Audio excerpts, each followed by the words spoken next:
Hi there. Welcome back. I love having you with me. What I just played, you've actually seen and heard me do it before. I was playing that G7 sus chord. Okay, remember that? All right, here we are. With the G in the bass, we can even double it. We have this structure that looks like a D minor 7, and this structure that looks like an F major 7. We could think of that as a D minor 9. However, the chord is now a G sus with that G in the bass. Alright, with the pedal down, I was simply playing that pattern that we took a look at in our last session. It's really effective as an introduction. So if you're starting your improvisation, your arrangement on the 1 chord, we know that the 5 goes to 1, right? The 5 chord so strongly wants to resolve to the 1 chord. So we can set up an introduction on that 5 chord. With the pedal down, we can reinforce the chord here with the left hand as we proceed if we like.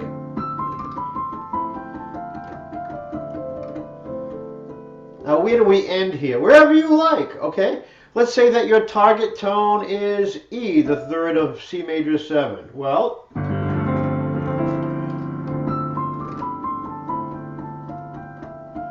here we go.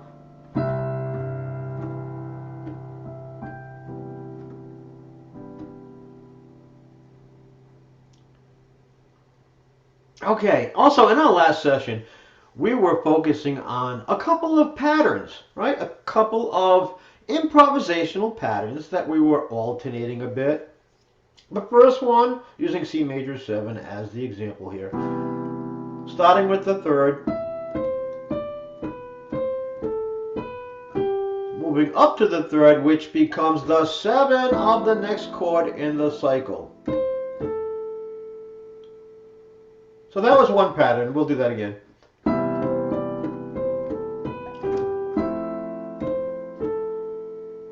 And here was the other pattern.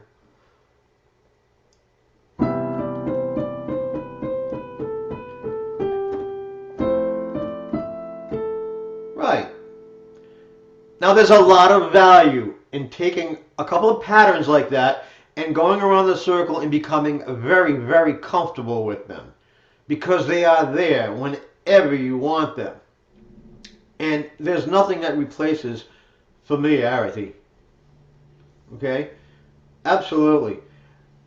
Another thing we want to remember, if we really want to enjoy our own personal arrangements, is to have an appreciation for balance, right? You may have noticed, if you did in fact take this pattern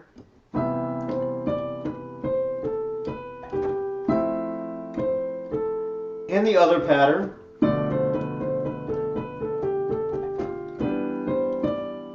that after a while going around the circle, it can sound a bit like an exercise, right? All right? That's not a bad thing. That's a good thing, because you're reinforcing your familiarity. However, when you're playing, you want some balance. So you want less activity at times and more activity at times. Okay? Well, I would like to actually go back to a very simple idea that we established at the very beginning. And I'll tell you why. Firstly, focus on the 3 and 7 of the chord. So here's C major 7, right? There's the 3 and the 7, the 3 and the 7, 7, 3. Here's F major 7.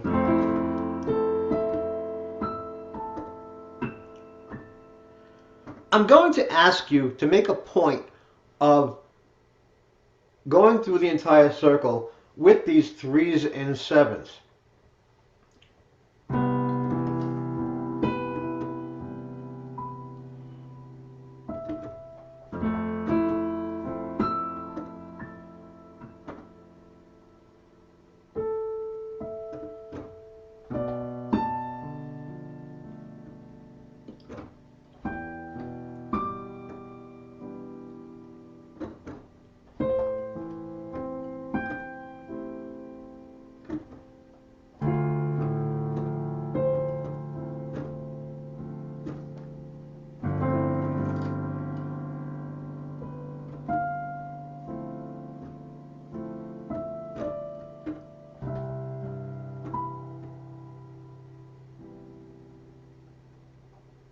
The reason I'm having you do this is because I want you to become so aware of where the 3 of a chord is and where the 7 of a chord is. All right? Now, our aim is not to congest you with music theory. We've kind of said that from the beginning. However, there are certain aspects of music theory that can really kind of give you a boost, okay, and make things, they can really kind of grease the skid, so to speak, for you, make things a little easier. So when you are always aware of where the 3 and 7 of a chord is, it is going to be so conducive to your melodic lines, your improvisations, to sound coherent. We already mentioned in our last session that the 3 of a chord, for example, C major 7, is the 7 of the next chord in a diatonic circle of fifths, right? Here's the 3 of B minor 7 flat 5. It becomes the 7 of E minor 7.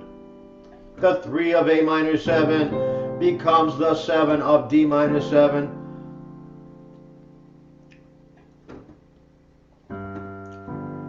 The 3 of G7 becomes the 7 of C major 7. Yeah, all right. Well, here's another one for you.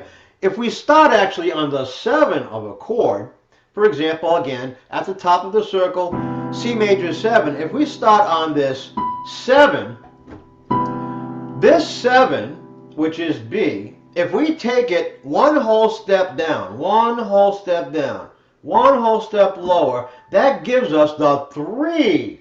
See, we're reversing things now. This 7, moving down a whole step, becomes the 3 of the next chord in the cycle. See how perfectly this works both ways?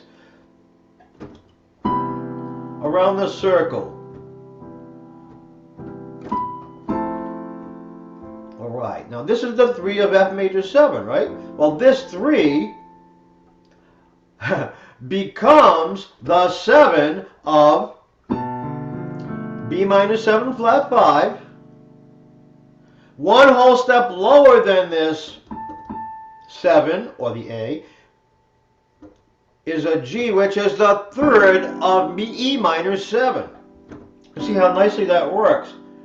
This 3 of E minor 7 becomes the 7 of A minor 7. And bringing that a whole step down to F gives us the 3rd of D minor 7, which in fact is the 7 of G7.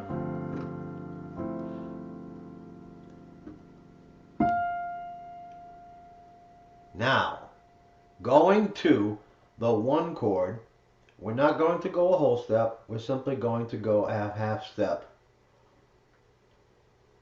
From the F to the E to the 3rd of the C major 7 chord.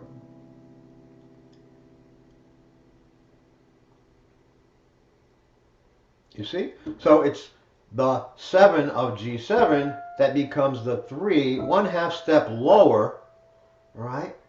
Again, that's part of the characteristic of that 5 chord. It so strongly wants to go to 1, and you can see that smooth transition of just a half step, which contributes to that, right?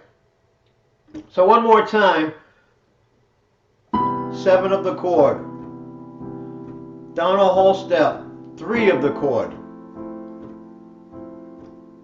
That's the 7. Down a whole step to the 3. That's the 7. Down a whole step to the 3. That's the 7. Down a half step to the 3.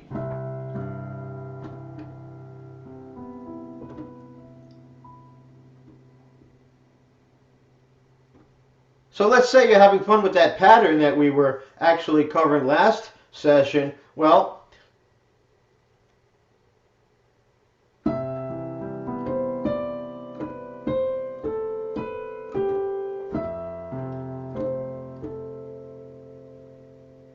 continuing around the cycle, let's just throw a 3 and 7 of that next chord,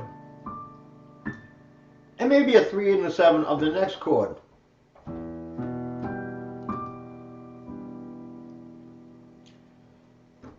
And then maybe beginning the pattern again.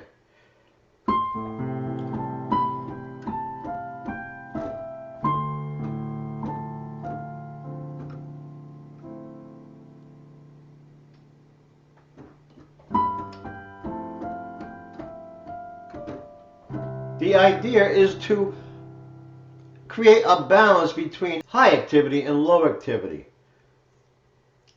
So let's start at the top of the circle. Low activity, right? Just a nice melodic statement here.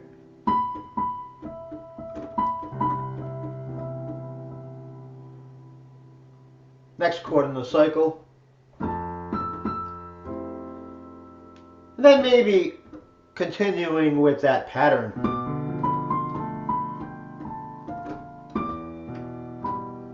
You see? And maybe the 3 and the 7 of the next chord.